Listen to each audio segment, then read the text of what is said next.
はそうだ疲れたろう。ああ、だがリヴァイ、お前がガビを救い出すんだ。見えるか、俺たちの仲間が。この真っ暗な俺たちの未来から。捧げた心臓がどうなったか知りたいんだ。限界か。まだ戦いは終わってないからな。本当にそう思っているのか。ああ、そうか、俺には分からない。お前にばかりすまなく思う。結果は誰にも分からなかった。好きな方を選べ。俺は選ぶぞ。何度も言ってるだろう。獣の巨人は俺が仕留める。リヴァイ、ありがとう。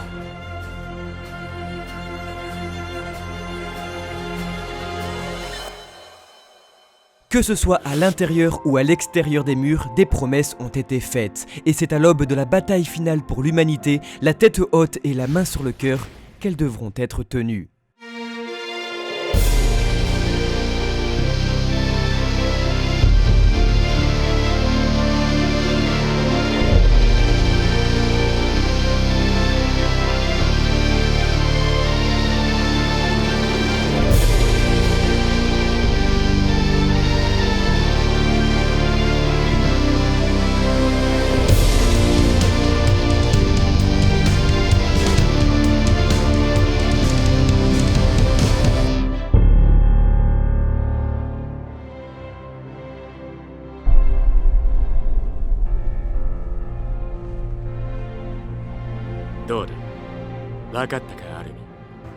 Il est celui qui depuis le soleil de minuit subit, celui qui a été ramené, mais celui qui a perdu.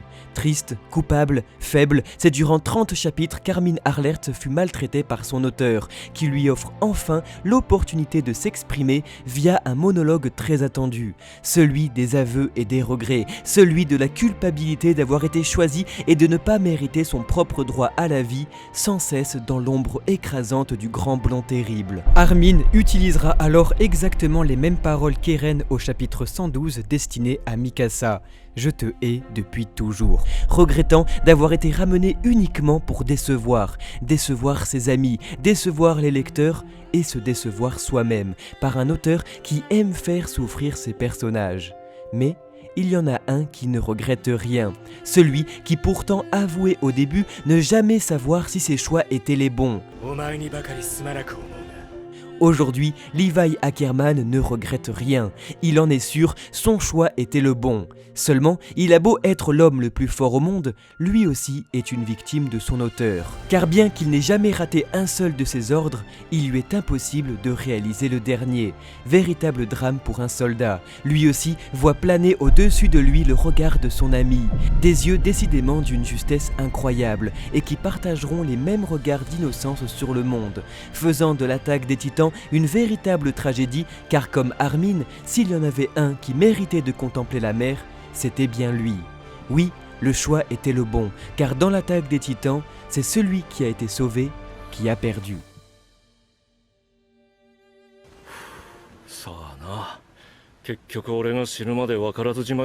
Alors que le plan initial au chapitre 133 était de neutraliser le grand frère d'Eren pour arrêter le grand terrassement, c'est en comprenant que Sig est une énième victime de son petit frère et non l'inverse, et que le roi est devenu esclave, qu'Armin devra sûrement s'allier et non tuer le bestial pour arrêter Eren, créant un nouveau soleil de minuit au personnage de Levi Ackerman, obligé de choisir entre tenir sa promesse et honorer le sacrifice de son ami en tuant Sig Yeager, ou l'épargner pour sauver le monde. Il est donc possible que Levi suive l'exemple de son ami, abandonnant tout rêve et espoir en offrant sa vie pour que ceux après lui puissent se rebeller contre ce monde cruel. Ainsi, Hajime Isayama peindrait une gigantesque mélancolie en extirpant toute rédemption à son récit et en volant toute justice à ses personnages, qui se souviennent eux de ces moments où offrir leur cœur signifiait encore quelque chose. Marque de fabrique d'Isayama, voilà qu'évolue une nouvelle fois notre manière de voir les choses et de nous représenter les actions des personnages via un fondement défini. Car alors qu'elle signifiait la mort, Annie reproduit exactement la même pose qu'elle faisait pour tuer les soldats aux équipements tridimensionnels. Prêt à les exploser comme des mouches, aujourd'hui ce sera pour les sauver.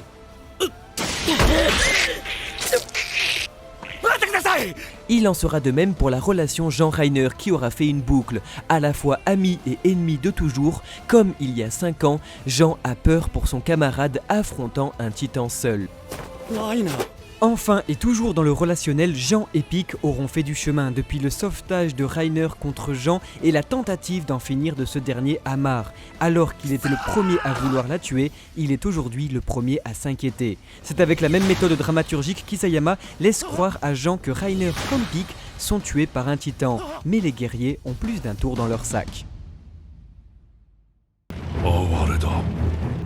歴史の過ちを学んでいないとは。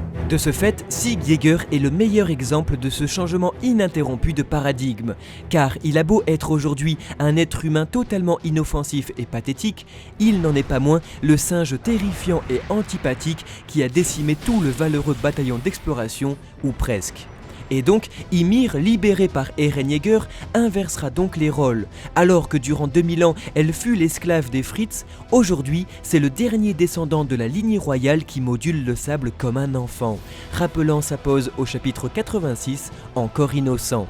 Sig est donc celui qui en ce moment même crée des centaines de titans primordiaux à l'extérieur du chemin, comme lorsque faisait Ymir quand quelqu'un se transformait ex nihilo en titan durant tout le manga.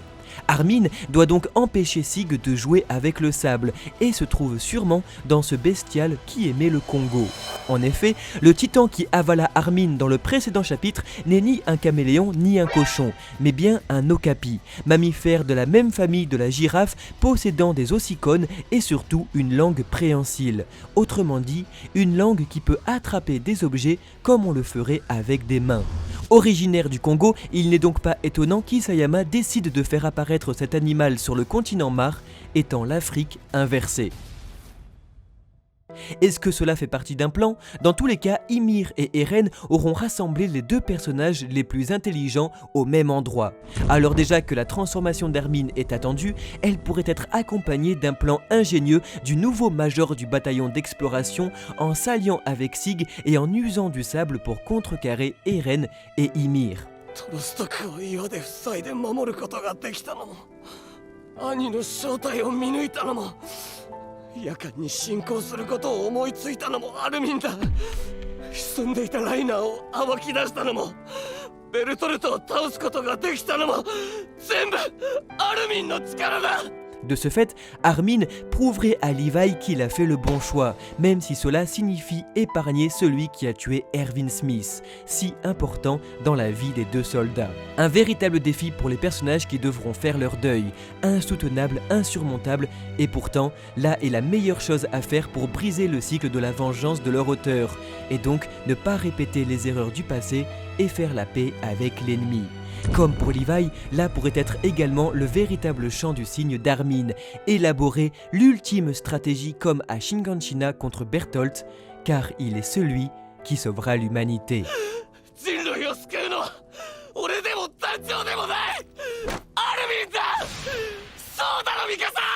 Alors qu'à l'extérieur du champ de bataille, l'on pourrait croire que l'être humain serait fatigué de se battre, c'est pourtant à l'aube de l'apocalypse que les paroles d'Erwin Smith résonnent encore et encore par son auteur qui présente l'humanité toujours en train de se battre. À croire qu'elle n'arrêtera que lorsqu'il n'existera plus qu'un seul être humain sur Terre. Un 136e chapitre nous plongeant dans la suite de l'affrontement final où, connaissant le mangaka, le combat est d'une tension extrême, tant chaque page pourrait nous présenter la mort d'un personnage. Mais il n'en est rien. Alors nous soufflons de soulagement pour cette fois-ci et apprécions le charisme de Pieck Finger qui n'avait pas fini de nous surprendre et dont les astuces plastiques de son auteur la présentera avant même qu'elle n'apparaisse. Alors que le titan charrette nous était présenté depuis le départ comme le plus endurant de tous, il n'était pas question seulement du terrain, mais également de la transformation. En effet, comme dans un véritable kart, Pieck possède un siège éjectable, lui permettant de se transformer à volonté, chose impossible chez les autres primordiaux tant cela demande de l'énergie. 巨人化直後体を激しく損傷し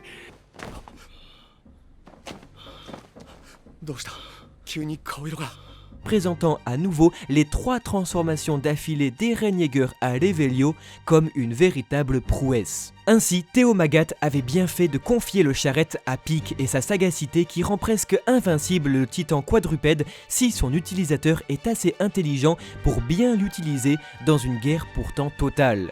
De ce fait, il n'y a plus le choix. Le seul moyen de sauver le monde est de tuer celui qui veut le détruire, le même qui offre une chance à ses amis d'y arriver. Il faut donc tuer Eren Yeager.